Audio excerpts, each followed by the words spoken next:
Welcome to this explainer. Today, we're diving straight into a really powerful, honestly world-altering historical event from the early days of Islam.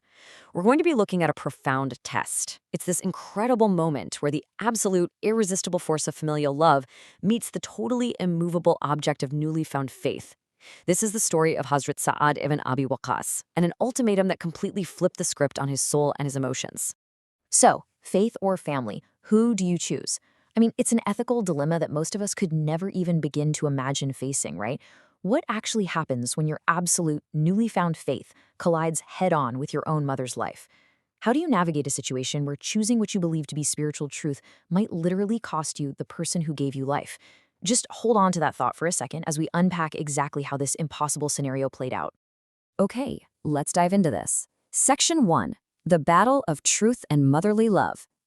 To really grasp the sheer weight of what's about to happen, we first have to understand the guy at the center of it all, and those deeply rooted relationships that basically defined his world before all this conflict started.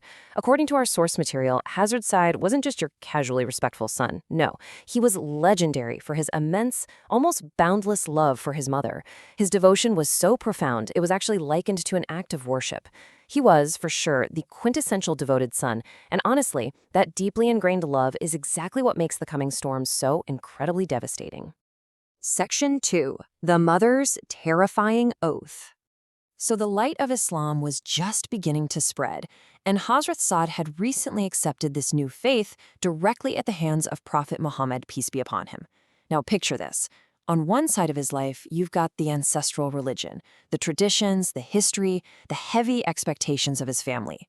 But on the exact opposite side, you have this new path of Islam, which Saad had fully embraced as his ultimate truth.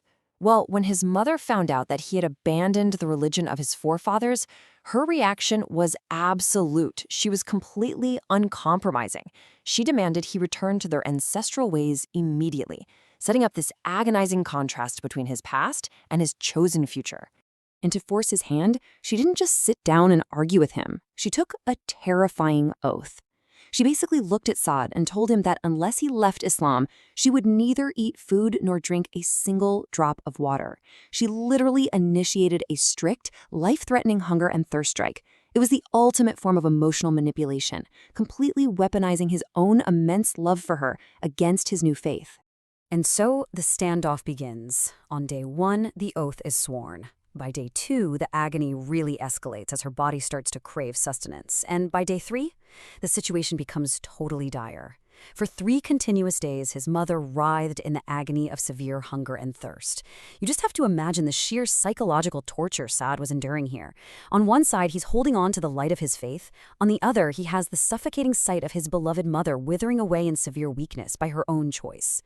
The pressure of this test was just constantly, relentlessly increasing.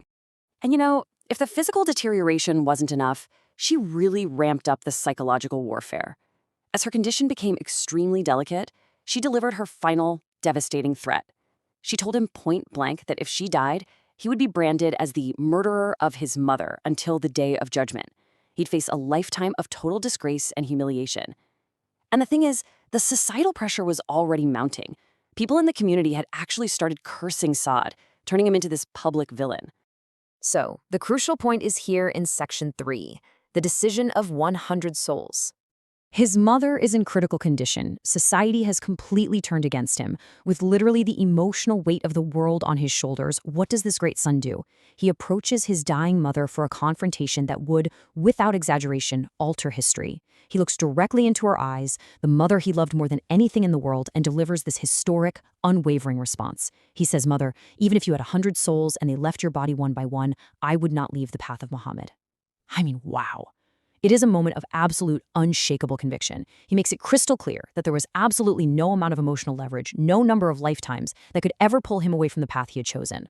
The impact of those words was just immediate. Realizing the unbreakable resolve of her son, the mother's stubbornness finally shattered. Seeing that her extreme emotional blackmail had utterly failed against the solid bedrock of his faith, she accepted defeat. She surrenders, breaks her fast, and she finally eats. Saad had actually navigated the impossible.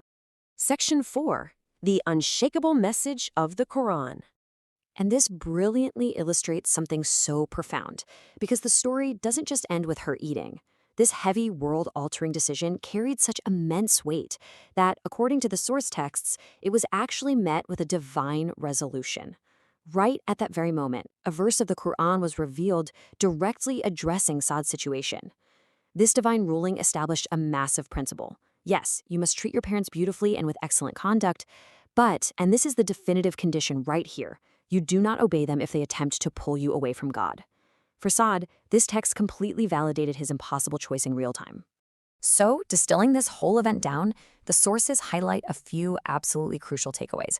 First off, the relationship with God and his messenger is viewed as greater than any worldly bond. It literally must always come first.